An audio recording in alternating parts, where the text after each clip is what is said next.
Hello, Archie Dunlop here with Talking Astrology with Archie. And in this video, I'm going to be looking at the week starting on Monday, July the 28th, 2025. And one thing I'm going to do in this video is look at the main astrological events taking place this week. And I'm also going to do an I Ching reading where I'm going to look at the week from a perspective of the I Ching. My I Ching reading will have 4 sections. It'll have a general section, and then it will have a money section, then career and business, and finally relationships. And I do have one subject I want to look at, and it is the Jupiter novile Uranus, which takes place at the beginning of a week. In fact, it's exact on Sunday the 27th. So once a week starts, you could say that the Jupiter-Uranus novile will be past exactitude, but it is an important aspect.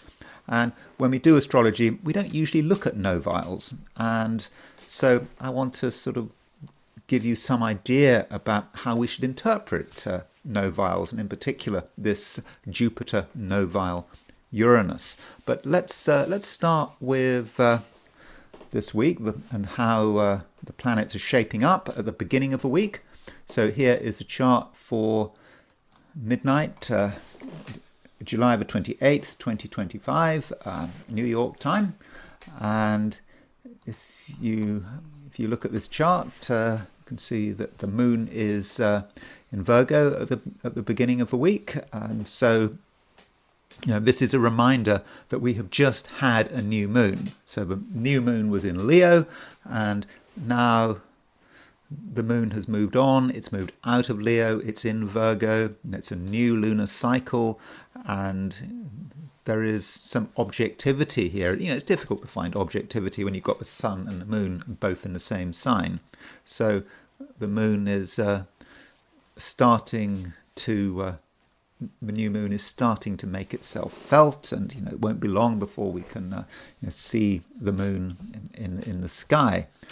And of course Mercury is still retrograde, so we're about a third of the way through its retrograde motion, and by in a couple of weeks, August the 11th or something like that, Mercury turns stationary. I suppose I should tell you that just to remind you, in case you're worried about Mercury retrograde.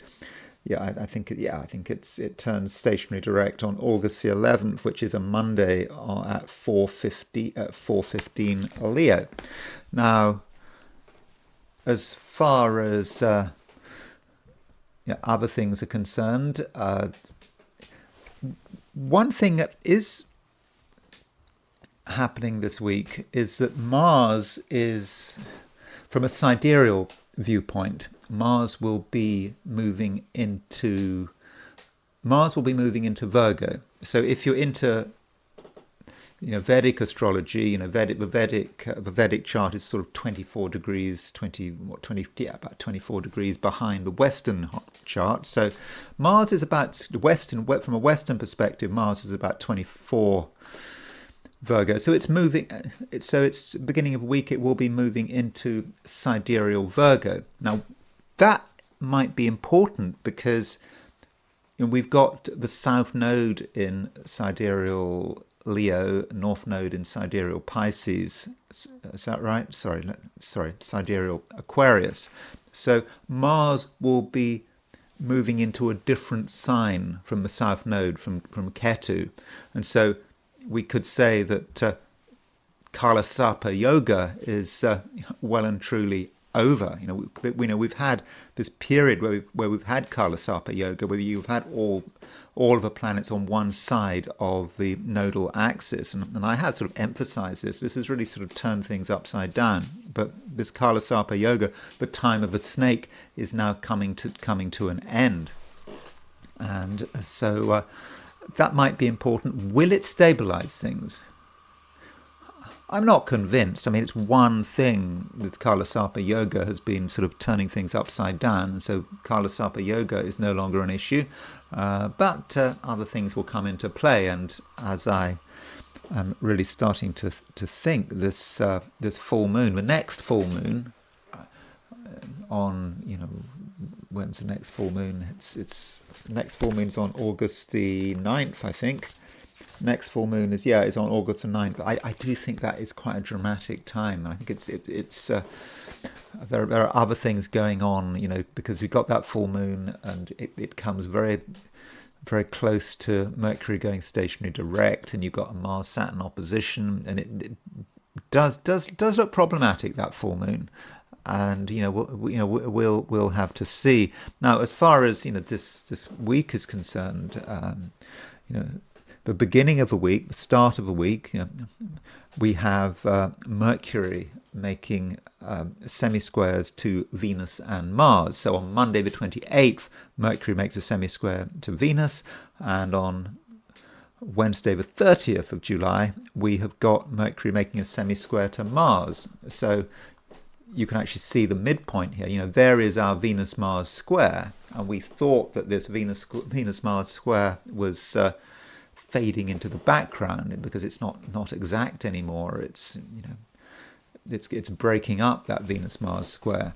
But Mercury is on the midpoint, and so at the beginning of the week, Mercury is on the Venus-Mars midpoint, and it's making semi-squares to Venus and Mars. So there are a number of ways of looking at it. You could say that Mercury semi-square Venus, which is exact on Monday, is about how we dynamically express our abilities and our talents and our art, whatever that art might be.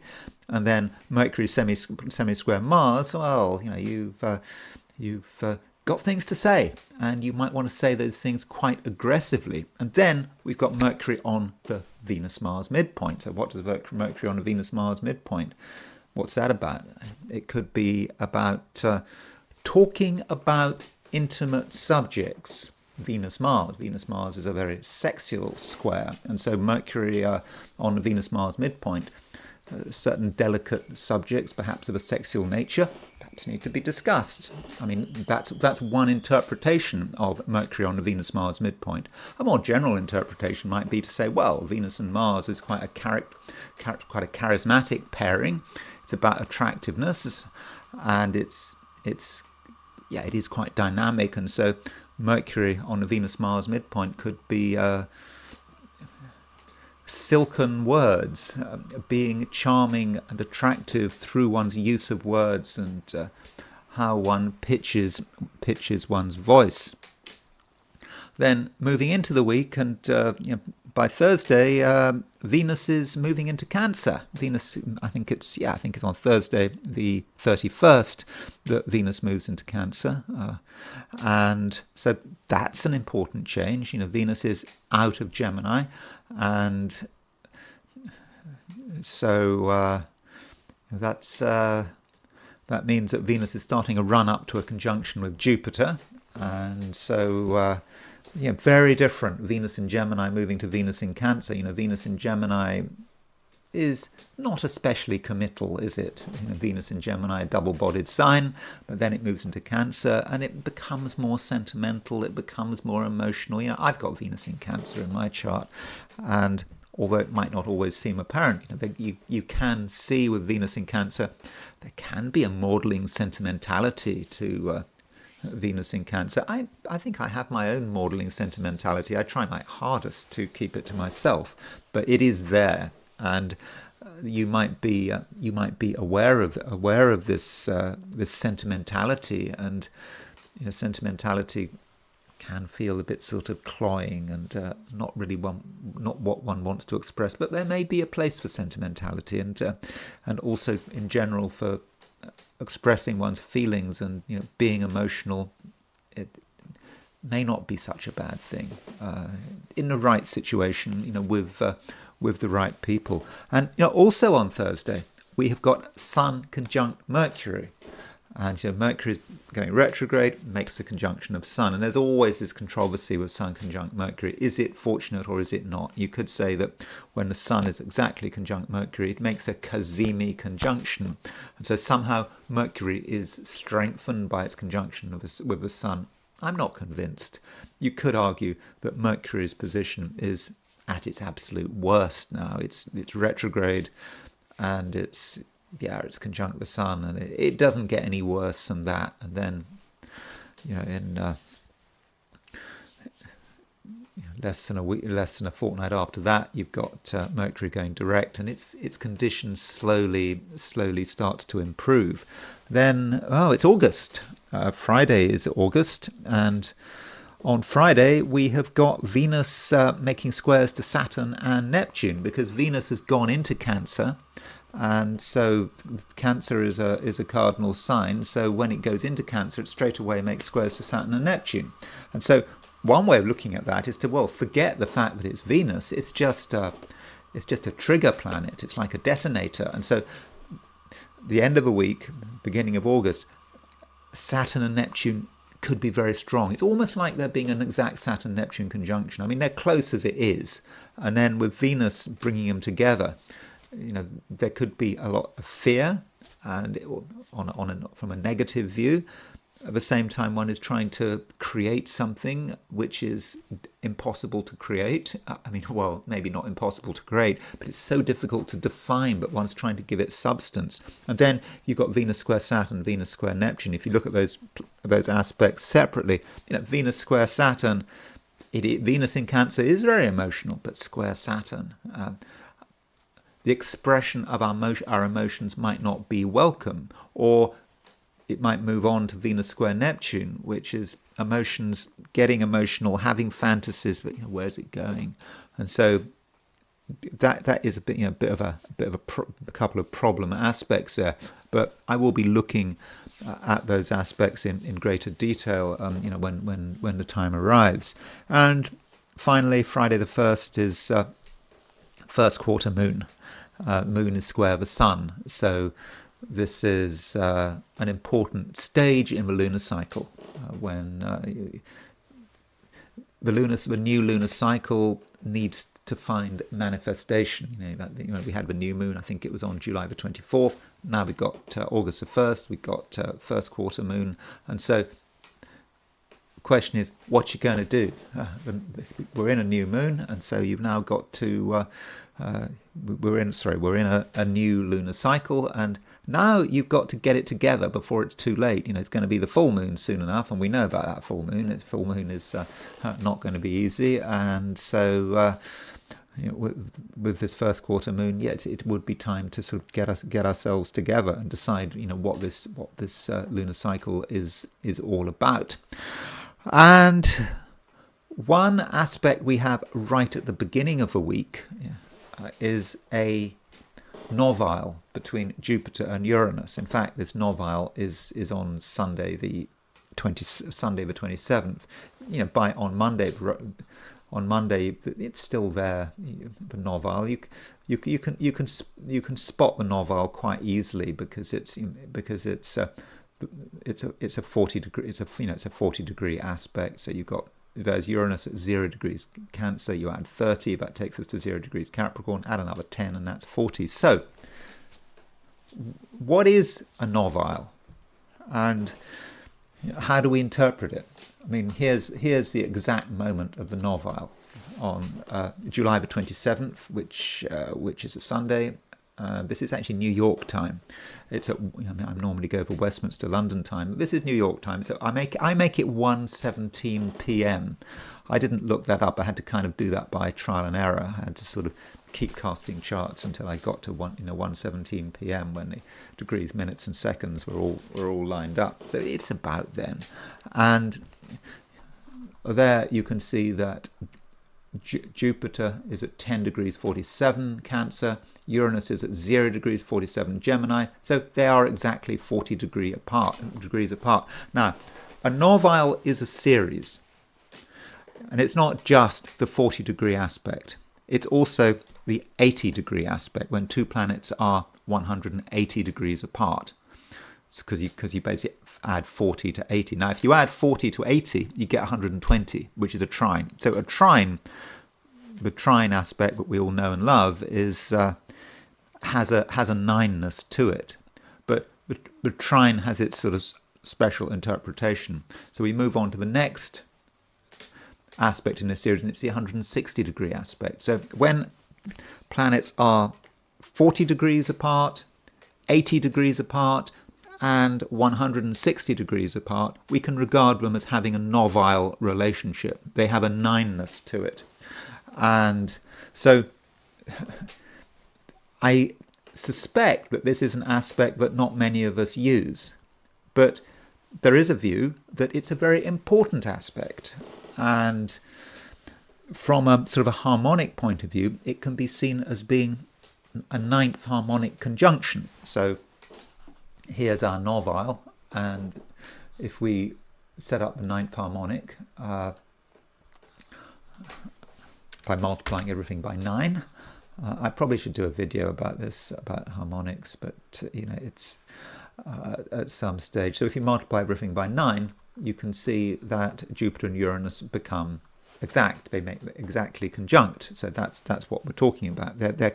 Jupiter and Uranus are coming together at the ninth harmonic level. And so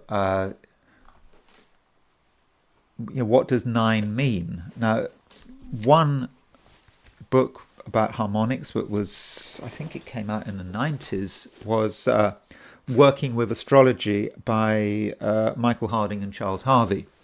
And both of them were very much into sort of midpoints and harmonics. This book is, it says Working with Astrology, the Psychology of Harmonics, Midpoints and Astrocartography. And it's a very good book. I mean, it's probably essential reading. It's probably out of print, but I'm sure you can get a copy. And so there is a chapter on the number 9 in this book, and the ninth harmonic, and the chapter titled, the ninth harmonic by Charles Harvey. And Charles Harvey, he starts this chapter by providing quotations, and he takes a view that by giving quotations, he can give an essence of what the number 9 is about. So, for example, he quotes from Plato. He says, "By a life in conformity with the ideal, a light as from a fire is enkindled in the soul, and there itself nourishes itself." Or he quotes from Piero Ferrucci, who said, "Joy could be defined as a manifest sign that we are fulfilling our ideal purpose." And he comes up with the concept of bliss, and all of us are looking for bliss. And the ninth harmonic chart in general talks about our quest for bliss and feeling that we are completely fulfilled and that we are part of something that is larger from ourselves. And so it could be said that the ninth harmonic is the God harmonic, and the ninth harmonic may relate to our relationship to God, or something that just goes completely beyond ourselves. And so in the thumbnail, I've got the bit of the Sistine Chapel with the creation of Adam, and that's perhaps what we're all looking for. We might deny it, but we're looking for something that just goes beyond ourselves. And so that might give us some idea about what this Jupiter novile Uranus is about, in an ideal sense. And at the beginning of the week, this Jupiter novile Uranus will still be in operation, even though it's exact on Sunday the 27th. I would have said, Monday, Tuesday, we might still feel the essence of this Jupiter Uranus novile. Of course, this video I'm putting this up on Saturday the 26th of July, and by Sunday the 27th, people have stopped watching it. I mean, I don't get any more views. So by the time you've watched this, by the time you watch this video, because people don't watch it after the Sunday, then this Jupiter Uranus novile will very much be in force. So if we interpret the Jupiter-Uranus novile. So, firstly, what is Jupiter? What is Jupiter and Uranus about as a pair? It's about the quest for freedom. It's about release and relief as well. We got over something. It's finally over. Wow. Yeah, we are free. We thought we weren't free. Now we've got free, and so it can be a very optimistic aspect. Finally, we can burst forward and be ourselves. That can be how Jupiter-Uranus works. But if you throw the novile in, it's that freedom of knowing that this is what we're all about. It's not just casual freedom. It's finding the essence of who we are and perhaps how we link to the universe as a whole, and perhaps even how we relate to God. I mean, we all want to be free, and we've all been given. If you take the Christian view, you say that God has made us free.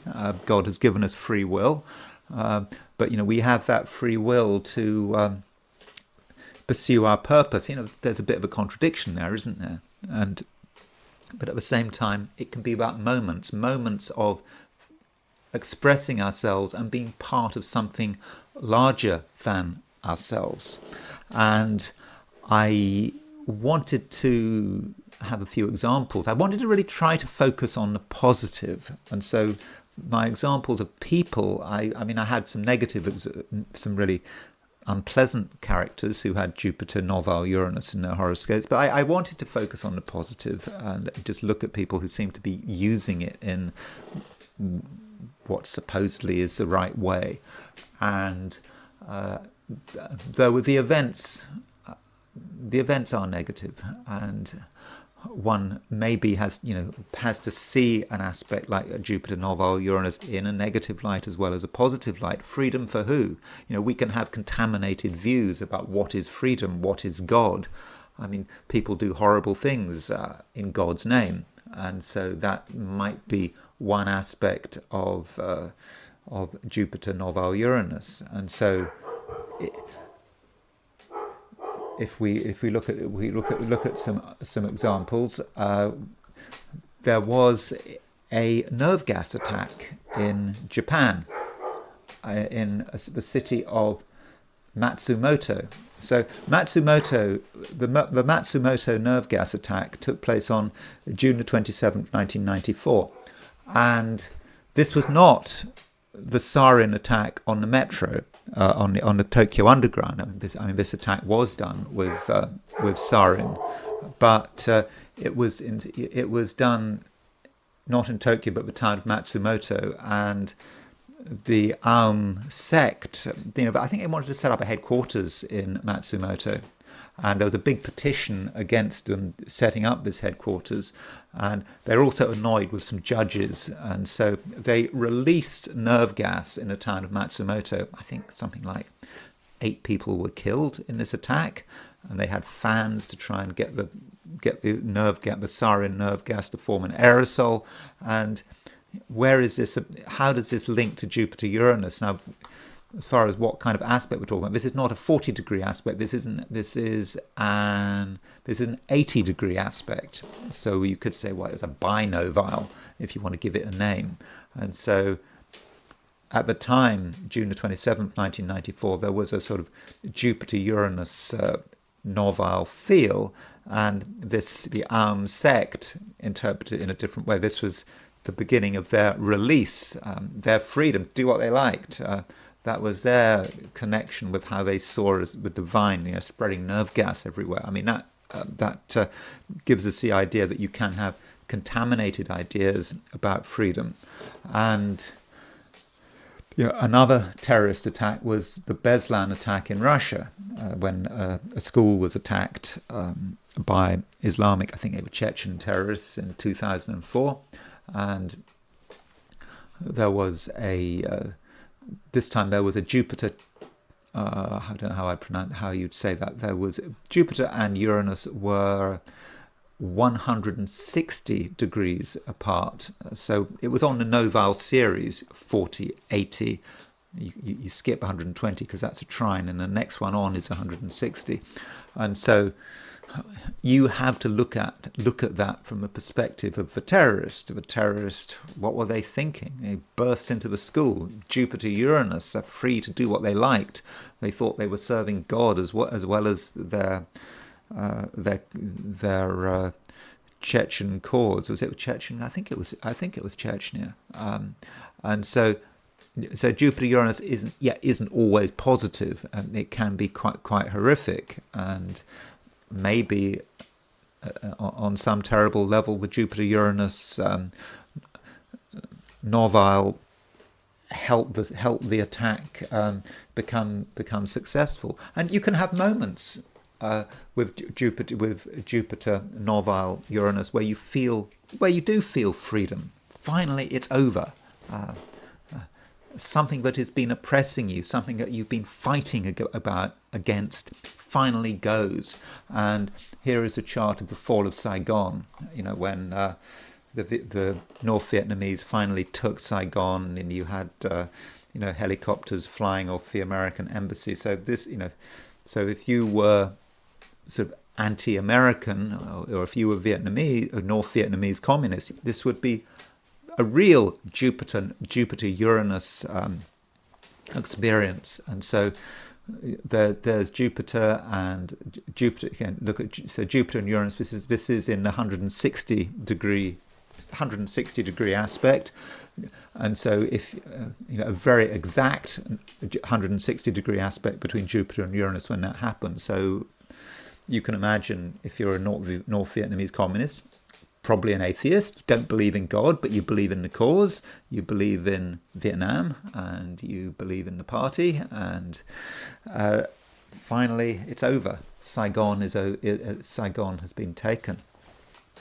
And another event, an important event, not a fortunate event, but an inspirational event for one person, relates to Hitler. And Hitler in 1919 was an agent of the German army, I think, and he would go around and spy on people. And he spied on a nationalist party, which was, I think, the German Workers' Party. Is that one of? There were many little nationalist parties all over Germany, and this was in Munich. So he went in to spy on this thing. He was presumably supposed to have a certain amount of objectivity and to keep a low profile as a spy. And so this is the chart for that meeting that he attended on September the 12th, 1919. I don't know what time the meeting was. I've gone for sort of 8 p.m, so probably the rising sign was sort of Aries or Taurus. I suppose it could have been Gemini. So he goes to this meeting, and at the time of this meeting there is a Jupiter novile Uranus, or at least Jupiter is 160 degrees from Uranus. There is Uranus at 8 degrees 57.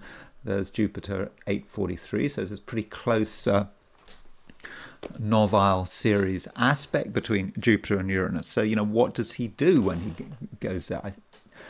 I think that someone was giving a speech suggesting maybe that Bavaria should become separate from Germany, or maybe should become part of Austria. And, this agent, Hitler, he couldn't help himself. He just stood up and started ranting. Gave his opinion, and as a result of that speech, he was supposed to be an agent of the German army, but he became a participant, and people heard him speak.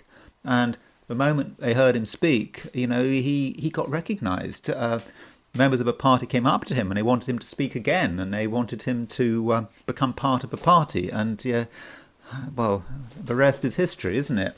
And so this was a moment where Hitler became recognized, and it's that moment when he has all these crazy ideas and all these frustrations, and it's been just building up in him for years, and then he walks into this meeting at the time of a Jupiter 160 degree Uranus, and then something happens for him. So from his perspective, however terrible that perspective might be, it was a moment of fulfillment where it all came together, and it was must have been a very Jupiter-Uranus moment for him. And then we got a few people who have Jupiter, novile, Uranus in their horoscopes, and one of those people is Michelangelo. And so here is the horoscope of Michelangelo, and even though he was born a long time ago, we do have a fairly accurate time for his birth. And Michelangelo was born with I think his Jupiter and Uranus would be 80 degrees apart. And so, there may be something very artistic and creative about it, even though he was born at the time of born in the Renaissance, but it would still have been a fairly hierarchical society. And still, he is able to express himself, and he's able to find, you could say, he's able to find something beyond himself, and perhaps through his art he's able to link to the divine, as we see from a scene on the sort of Sistine Chapel that I've shown in the thumbnail, of God reaching out and giving life to Adam. It is that divine spark. And so that is a sort of positive way in which Jupiter, novile, Uranus could work. Someone else, Pavarotti. I don't know anything about Pavarotti. I mean, I know he's a singer, was a singer. I don't know, is he still alive? I don't know. But Pavarotti had likewise had Jupiter 160 degree Uranus aspect. And so for him, finding something that goes beyond himself, and also finding his complete freedom of expression, would be that Jupiter-Uranus 160 degree aspect. And continuing on the musical theme, someone else I don't know much about is Chopin, Frédéric Chopin, the Polish composer. He had again the Jupiter 160 degree aspect in him, so perhaps through his music he is able to go beyond things, and maybe a link with have a link with the divine, or maybe he's bringing something down. There is a theory, isn't there, with music that I think what was his name? Was it John Tavener? Had this theory that all the music that's ever been composed was composed at the beginning of time. So music is not about creating something. It's about finding something that's already being created, and that would of course sort of link to the divine. And then Florence Nightingale. So Florence Nightingale, we do have a time of birth, I think, but it's questionable. So I've just gone for her noon chart. So Florence Nightingale, she came from a fairly privileged background, and she was tutored by her father, and she was born in Florence in Italy, and so that's why she's called Florence. And still, in spite of her relatively privileged background, it was quite sort of unusual for her as a woman to have been so professionally successful. And she was quite sort of into mathematics, and I think she was a member of the Statistics Society, and some of her work in statistics was quite sort of groundbreaking. So she was an originator, not just with nursing, and she had a Jupiter 180 degrees from her Uranus. So you might then say that in spite of everything, she's able to reach her full potential and find the freedom in terms of finding that potential. There is a great feeling of freedom with that Jupiter Uranus, but it's a freedom which is not just casual freedom. It's freedom which is going beyond yourself and maybe linking with the divine purpose. I mean, not that she's noted as being a particularly spiritual person, but she's able to find her destiny and also find her freedom as well. And finally, J.K. Rowling has a Jupiter-Uranus aspect. So she's got Jupiter and Uranus 80 degrees apart, so that would be a binovile. And so clearly she's enjoyed immense success. Okay, she had a good education, so she didn't quite come from nothing, but she certainly went through a bad patch and had a sort of, and things weren't going well for her, I don't think, when she started writing the Harry Potter novels. But Jupiter Uranus, she get with that connection between Jupiter and Uranus, there is something inspired about her. Maybe there's something looking after her, and once she finds her destiny, once she finds something that she's really good at, the universe looks after everything else. And so it might be the Harry Potter novels that she was creating through her own imagination, helped by her education, but she was perhaps also linking to the times in which she was writing. So I have focused on some positive people who have Jupiter Uranus noviles. I kind of didn't really want to focus on a negative because I didn't want to sort of water it down. I just want to look at what can happen if you have Jupiter novile Uranus in your horoscope. So I now want to transition to the I Ching. So I'm going to do an I Ching reading. If you don't want your I Ching read, you don't have to have it read. You can stop watching the video here. It only applies to people who watch it. And my I Ching reading is going to have 4 sections. It's going to have a general section. Then I'm going to look at money, then career and business, and finally relationships. So I asked the question, what is the week starting on Monday, July the 28th going to be like for those watching the I Ching section of this video? And the first hexagram I got was hexagram number 46, which is pushing upward. And this is a good hexagram. At least on the surface it is. I mean, it really does indicate that we can make progress, and whatever our situation, we can move forward. And we almost get the idea of burrowing underground, where we are underground, but we keep moving upward, and we make progress. And it's easy to make progress, and perhaps it's also making progress with the mind. If you look at the structure of a hexagram, we've got the top 3, but the top 3 lines are, the top trigram is complete negativity. It's completely receptive, and then the bottom 3 hexagrams are the gentle. It's about the wind, and so that might be about the mind. And so we have an intention. We decide we want to do something, and the waves just part for us. We just make really, really good progress. But maybe the progress we make is just too good.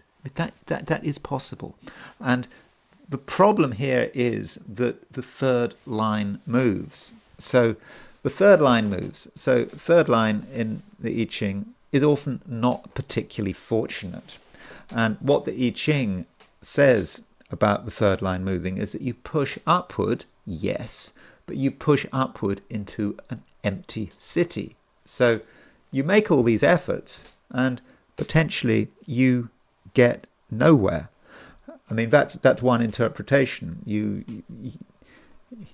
got your geography wrong. You've emerged in the wrong place. So all your efforts, all your tunneling is just for nothing. So that's one interpretation. You have all this energy, but where's it all going? Perhaps all this mental energy. Or you might find that you are just being too assertive.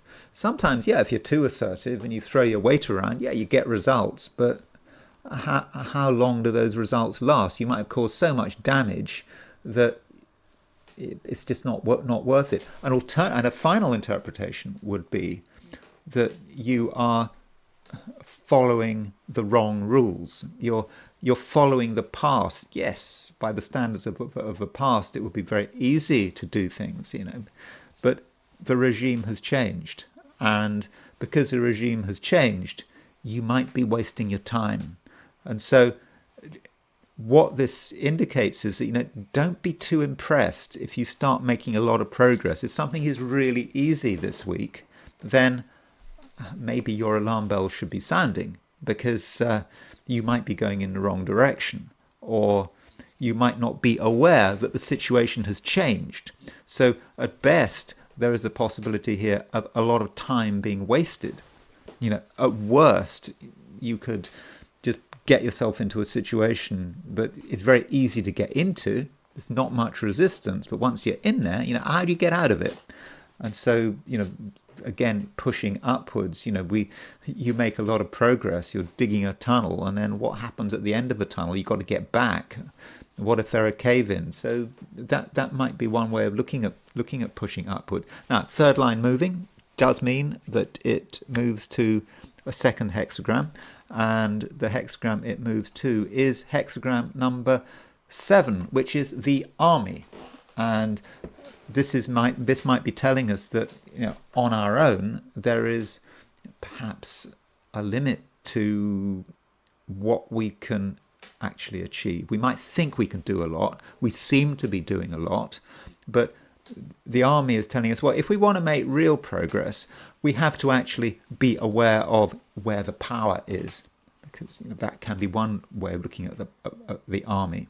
And we need to make sure that we align with the power, the prevailing power. That could be anywhere. It could be in your own home. It could be at work. It just could be socially. Whatever it is, you have to be aware of where the power lies and align yourself with it, and ideally become part of it. And also with the army, you get the idea that it's better to do things as part of a collective, and rather try to do everything on your own, because if you try and do everything on your own, well, it might not work. And so that's the general picture. And turning to money, then from a financial viewpoint, then this week, you might be of a view that you can make progress. Maybe money is available. It seems to be available, and it might be easy to make money. That could say something about working for money. It could be investing, making plans. I'm not giving any investment financial advice here. Just remember, this video is for entertainment purposes only. And so you feel things are working, that you're finally getting it together. But it is possible that you're aligning yourself to the wrong trend. You're aligning yourself to a trend that has frankly had its day. So if you're thinking about money, avoid making concrete plans. Don't put huge amounts of effort into thinking that you can sort out your money, that you can find new income sources, because it just might not work out, at least in the way you have conceived it. And if you consult a lot of people about money, they might give you advice, but the advice might be tied to the past, and instead you should maybe wait and get a better understanding of where things are going, sort of collectively. And that might relate to the second hexagram, which is the army. The army is about the collective, being part of the collective. And so if you try to be an individual with money, try to have your own views about the best ways of dealing with money, of using money, investing money, then it might not work out. But again, this is not investment advice, but just simply the I Ching is indicating that there could be a problem. And you start off being very enthusiastic about a particular approach to your finances, and it might be very individual, and it might be rather on the sort of a mental level. You have an idea and maybe that idea simply doesn't have any real foundations, and so wait, and try to have a better understanding of the collective and collective processes, and what seems to be obvious at the beginning of a week might not be quite so obvious right at the end of the week. And then there is a career and business, and things look good. You start the week, hexagram number 46, pushing upward. Whatever you're doing, it seems to be working, and it's easier than expected. You thought something was going to be a problem, but there's no resistance. People just accept what you're doing. If you want to do it, you do it. You seem very sure of yourself, and so you keep going, and you keep going up to a point, and then you realize it's just not working. It's all a waste of time. It could be a waste of time. So avoid putting in a lot of effort into something career based, or it might be looking for a job. You might think, oh yeah, this is the way you need to look for a job. Where you have to put in the effort, so you put in the effort, and it all seems to be working well. You're making good progress. You've got some great ideas, and it's surely going to work. And then you hit an obstacle, and the obstacle might relate to the fact that your approach is dated. Unfortunately, things change, trends change, the economy changes, attitudes change, and so you're living in the past, and that's why it appears to be you appear to be making so much progress. It was in the past, and no one says, no one tells you you're making a mistake. Fine, let you get on with it, but at some stage you realize that things have changed, and they've not changed for the better, and you might reach to a conclusion that all your efforts were for nothing, and that you have to start again. So perhaps it would have been best if you'd bided your time, if you hadn't felt that you definitely had to take some kind of initiative. And pushing upward, we do have a moving line. It does move to number 7, the army, and this may indicate that you have to be aware of collective approaches. It's not nice to follow the crowd. We want to be an individual, but sometimes if we're an individual, we can get it wrong, and no one tells us we're making a mistake, but we just do it anyway.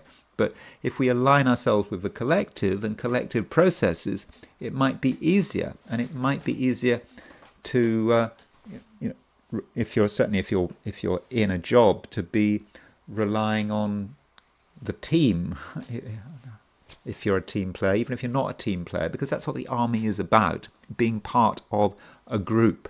And if you're part of a group, well, there isn't that individual responsibility, and you can say, well, you have got this role, you've got this place in the hierarchy, and you just do your job, and you're aware of other people. You don't try to be too much of an individual.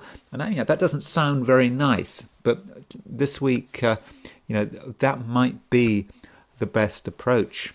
And finally, there's relationships, and the hexagram we get is pushing upward, and you probably start the week feeling quite sociable, being able to get on with people, and people are nice to you. If you make the effort, you get good feedback, and it does seem that you're making progress. And this progress reaches a point, but you're dealing with people. I mean, people are, even if you know them very well, people are a law unto themselves, and things can change. And just because someone is nice or agrees to things or nods their head just doesn't mean a thing. And there may be a feeling that you make a lot of effort with other people. You're nice to them. You try hard to make them happy, but it doesn't work out. It just doesn't, and they end up letting you down, or they're not there for you. So when dealing with other people, particularly those that you're close to, don't make assumptions, and you don't don't assume you're making any progress. Don't assume that you are making your point clear, that people are suddenly listening to you where they weren't. They may give the impression of listening to you.